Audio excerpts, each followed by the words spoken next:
Hello, Geeks and Gamers, Matt here with your gamer goggles, gamer-goggles.com. And today we have another flip through for you. This is the second edition Pathfinder Bestiary. It is the first Bestiary, and I hope many to come. So we are going to be right back.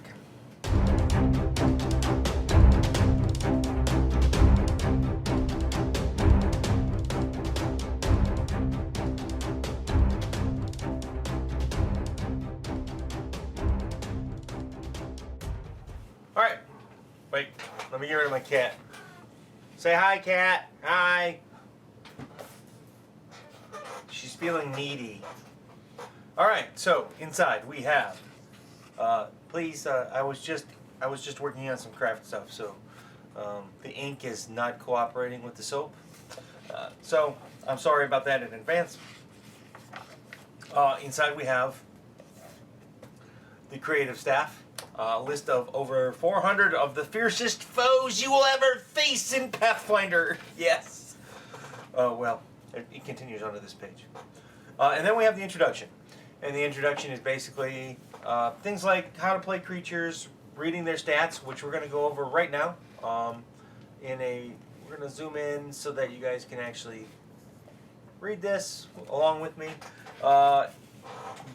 You'll see there's a color chart here, sort of, or color coordinated items. There's rarity, rarity trait, alignment, abbreviation, size, and other traits.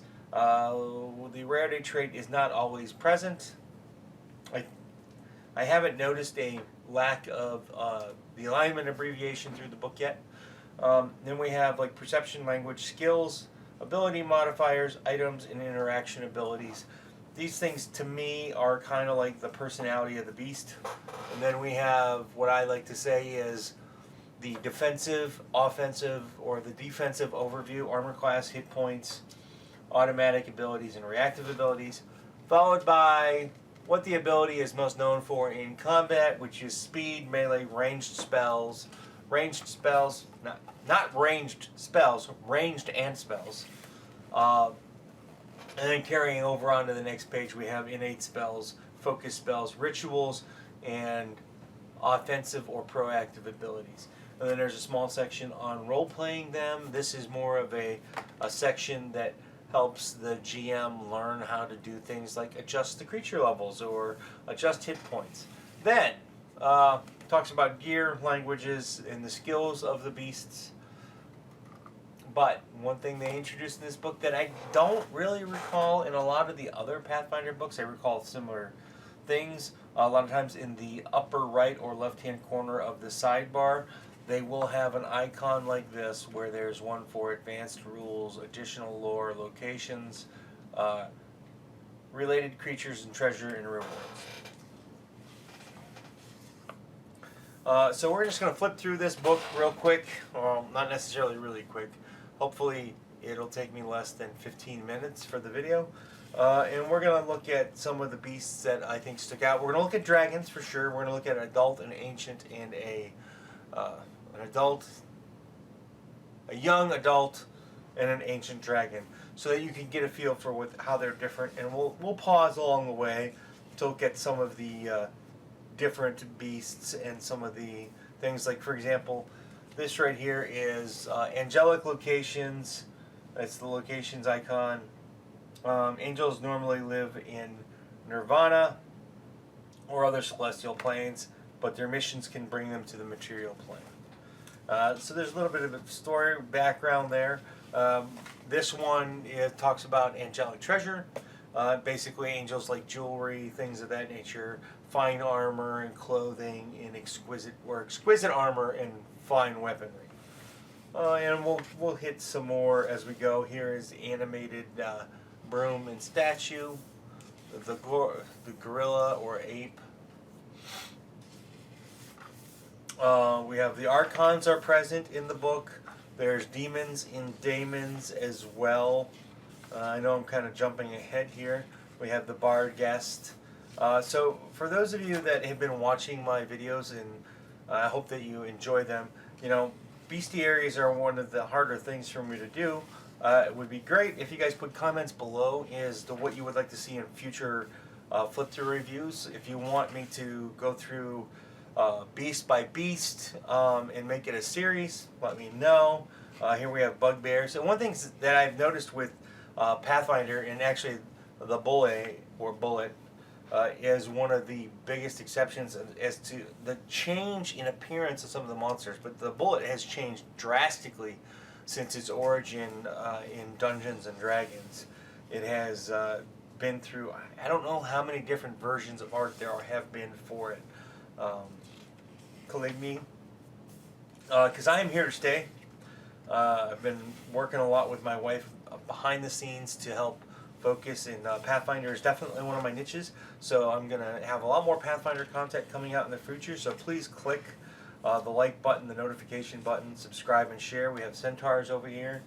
We have the giant centipede, which I kind of think the centipede has taken a step backwards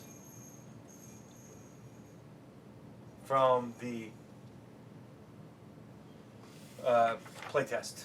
And when I say backwards in the sense, I think that they toned down the destructiveness that they had, because I played the playtest a few times. That first session, I should say, I played a few times with different party members or different player members, and they all had a hard time with centipedes, believe it or not. We have the Cyclops here. The Cyclops is a little bit different than your traditional looking Cyclops now. And then we have the Great Cyclops, who has a horn, among other things. And here's the Astral Demons and some of the Demons. Deep Gnomes. I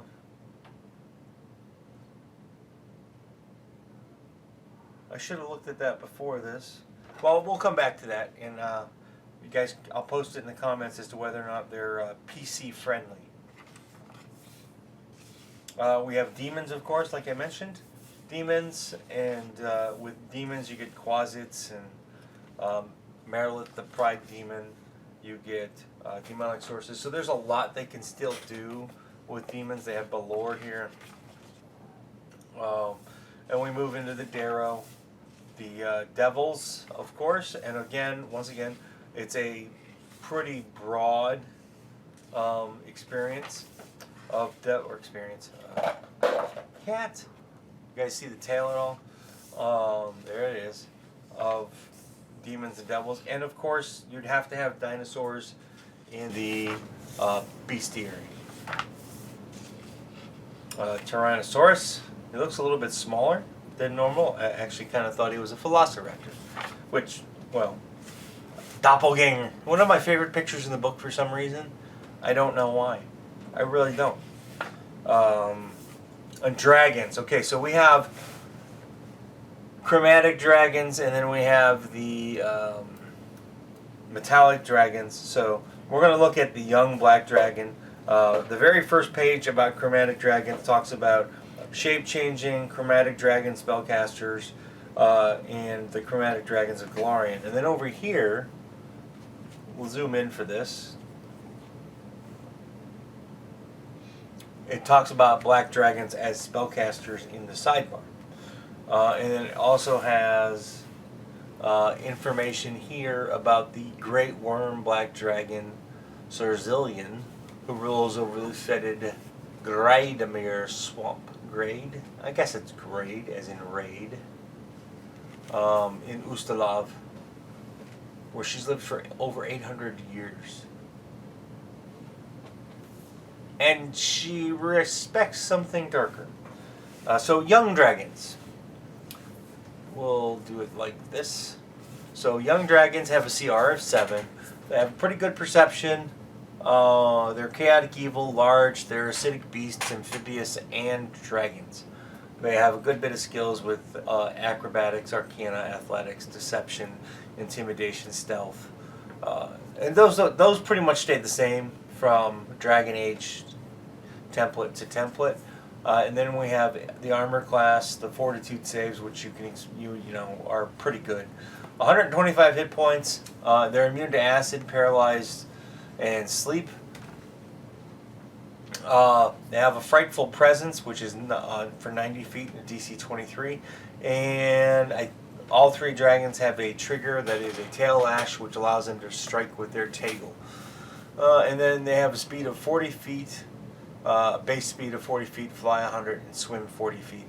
And then they have Jaws attack. And one thing they did with dragons in the second edition rules is that their breath weapon also does damage with their bite.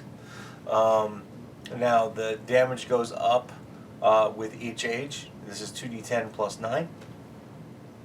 And then you have claw and a tail attack. You have horns, and then the breath weapon. The breath weapon is actually really cool. It's a 60-foot line that deals 8d6 acid damage. And then you can't use the breath weapon as a GM for 1d4 rounds unless you stop. You come down to Draconic Momentum, and the dragon scores a critical hit, and then it refills their breath weapon per se. Back, kitty, back. Leave the toys alone. And Draconic Frenzy allows the dragon for 2 actions. This is pretty gross. For 2 actions, it allows the dragon to make 2 claw strikes and 1 horn strike in any order. It's pretty good. So basically, the dragon has built in at least 4 attacks because they can do the Draconic Frenzy, and then they can do the a tail whip or whatever they want. They wouldn't be able to do Draconic Frenzy and a breath weapon. Then the adult black dragon. You can see his perception goes up, armor class goes up, saves go up, and then speed has increased across the board. Jaws have gone up to plus 25 from plus 19. Reach, they're magical. It's 2d12 instead of 2d8 or 2d10, my bad. And then his claw is magical. He's got a reach of 15 feet with his tail. Horns, reach of 10 feet. Arcane innate spell at will is darkness. The breath weapon has increased also to an 80-foot line in 12d6. They also have corrupt water, and of course they have Draconic Frenzy and Draconic Momentum, just like the young black dragon does. Kitty, I have to move you. I know that you want attention, but not right now. And then the ancient black dragon is got a great perception, of course, better skills, better strength, and better ability scores, better armor class across the board. Frightful presence has increased also, as it did. And then, of course, all these strikes have increased. The breath weapon has gone to 17d6 on a 100-foot line. They have corrupt water again, Draconic Frenzy, and Draconic Momentum. And all of your classic dragons are in the book. I don't think they'd be forgiven if they weren't. There's a lot of things for them to convert over in the future.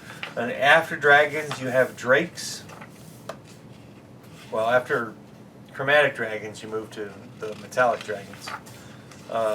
You have the drakes, or a dragon turtle first, and then Dracthuix. A kitty cat scratching my book. Bad kitty. The river drake.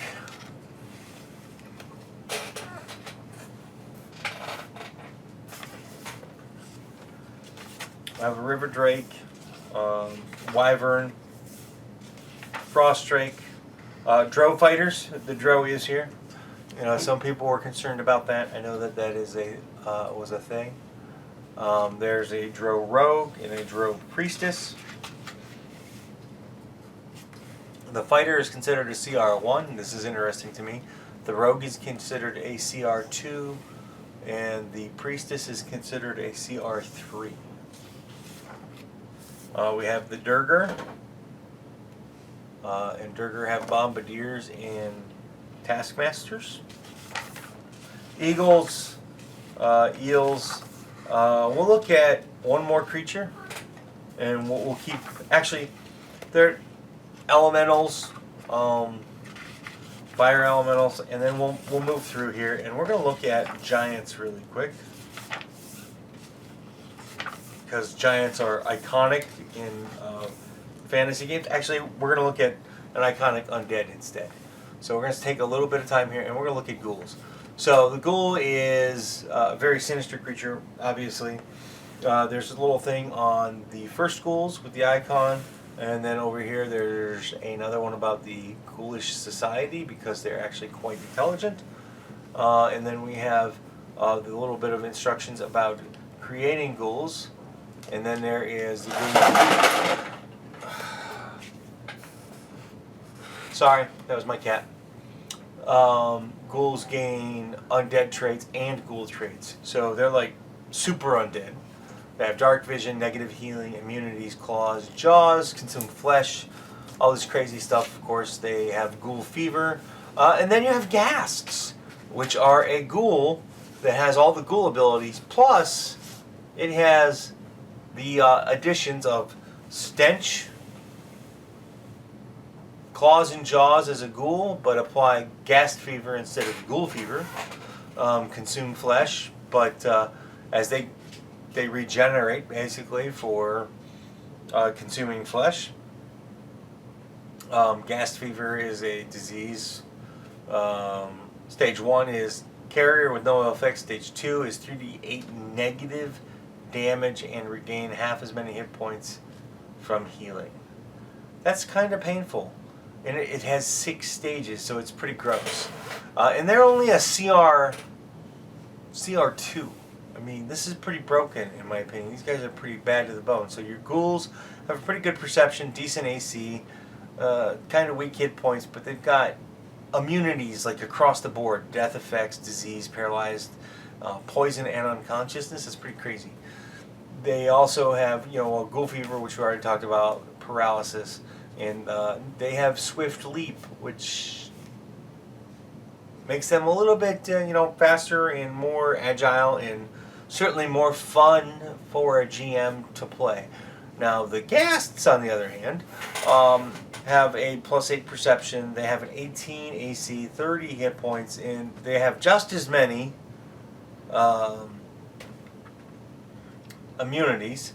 Of course, they have negative healing as well. They do more damage, or they have better, they have better striking ability. They do about the same damage, really. We can double check that again here real quick. So it's 1d6 plus 1 compared to 1d6 plus 5. 3 of that 5 is for their strength, I'm sure. Then they have ghast fever, paralysis, and swift leap. Zoom back out. Fire giants. Giants were the next one I want to look at, but I'm going to look at vampires because it's changed it up a little bit. There's giants here.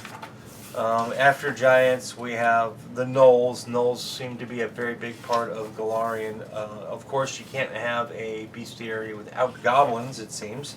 The goblin dog's kind of funny because he has a scratch double action ability where he scratches and he sprays pox on people.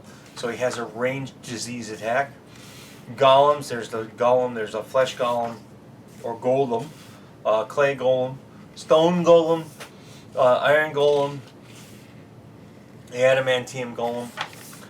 Grave knights, gremlins are in here, eagles. The next big thing I think is after hags. There's quite a few of them. What I didn't see in here that's kind of surprising me was displacer beasts. Hobgoblins, and then from there you've got like hyenas, hydras. Kobolds are in here. There's a lot of kobolds, lamayas. Lich is about a 4-page entry. Then we move into lindworms and lizards and lizard folk. The Manticore has changed a little bit from the playtest. His spike volley, I remember being a double attack, or a double action I should say. Now it's a single action. Medusa, merfolk. Minotaurs, of course, kind of have to have a mimic, right? Mummies, seems like Pathfinder, or I should say a couple of the writers, really like mummies a lot. So it's no surprise to me that they're in here. Nagas, again, no surprise to me that they're in here. Nightmares, a nymph, dryads, and ogres, of course. Of course, there's skeletons and zombies in here as well. Owlbears, phoenix. There's a wide range of the beasts in here. So we're going to skip ahead, like I said, to the vampires. Whites are right here. Will-o'-the-wisp.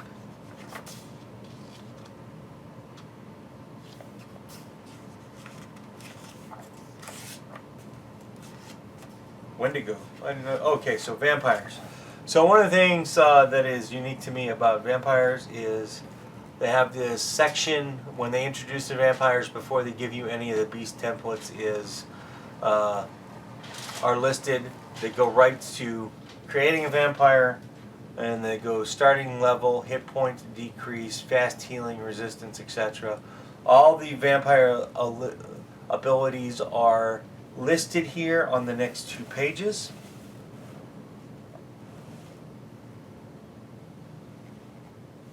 Drink blood. And then there is vampire abilities and resistances, change shape, all the stuff that you're familiar with bad vampires have.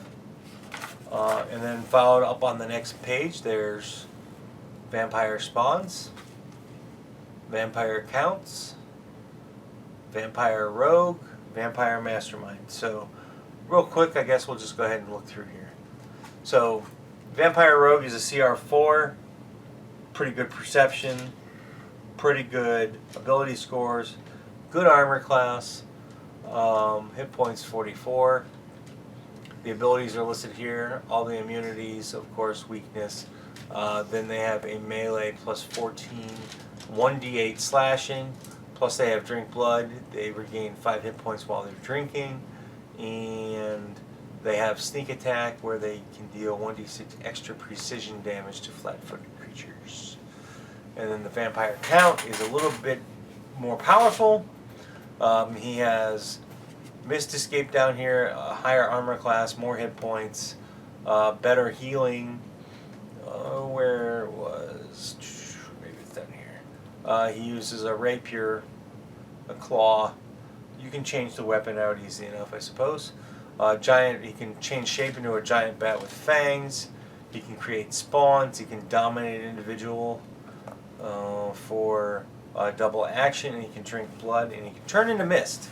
And then we have the Vampire Mastermind, which is a CR9. Has a pretty good perception. Some really good skills. The ability scores are what you would expect for a basic character, right? But you start adding things like Children of the Night, the signet ring that he carries. Well, not adding that part, but has a high armor class, great hit points. He has fast healing of 10. Immunities basically are the same as from before. He has vampire weaknesses, resistance to physical except for magic silver. There's his speed. His claw is plus 8 and it's agile. It does 2d8 plus 9. He has several prepared spells. He can change shape into a giant bat. He can create a spawn. He can dominate also. He can drain a bonded item once per day, which I haven't actually used ever, but the vampire expends a power stored in his signet ring. He can drink blood, and then he has steady spell casting. And he can also turn to mist. Then we have wargs, warsworn, web lurker, wendigos, and were creatures. And again, with the were creatures, there's instructions on how to create them. Then in the back,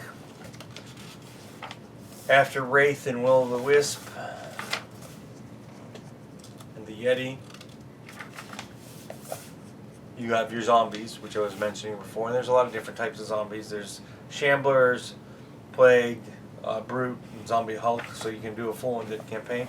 You have an ability glossary, which lists all the abilities with their action requirements.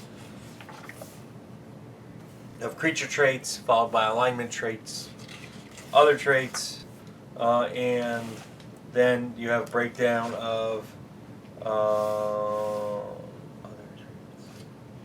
Basically, the other traits really consist of all the traits of the different beasts in the book also.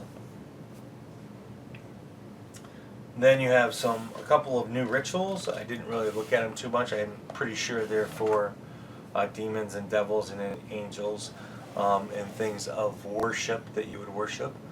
There are some new languages, followed by another breakdown of the creature types. And then, I think that might be the last thing, you have creatures by level. And I believe that closes out the book, if I remember correctly. And it is 357 pages. There you go. So it has a price tag of $49.99. So what do I think of the Bestiary? There is quite a bit of good art in the book. It has got a nice solid builds to it and structure. It's not too thick. I don't think that the binding is going to have a problem. And it has over 400 fiends and foes. I believe there is enough here for any GM to make a homebrew campaign that they want to make for Pathfinder 2nd Edition. And at this point, for Pathfinder 2nd Edition, it's pretty much a must-have. There's not a lot of other information out there about the creatures and the beasts. So if you're going to play and do homebrew and want reference material, this is the book you probably want to get. Thanks for watching, guys. Like, subscribe, and share. Hit the like button. Have a great day. Hi, guys. Meet the Nibbles, who's gonna go down. She just decided not to go down my back, so we'll do this for her so she's comfy. Thanks for watching my video, and I appreciate it. Please hit the like button. And share it if you know somebody who might be interested. And of course, there's always Twitter and the Facebook thingy, and soon I have a newsletter coming. That'll be down there or in the link below, and my kitty cat loves that idea. So anyway, there was one more thing. Oh yeah, subscribe. Be a part of my community, our community. Let's make it grow together. See you guys at a con somewhere, or a local store, or if I'm driving through the country, maybe a game club. I don't know, you're not going to go knock down my camera. Bye, guys.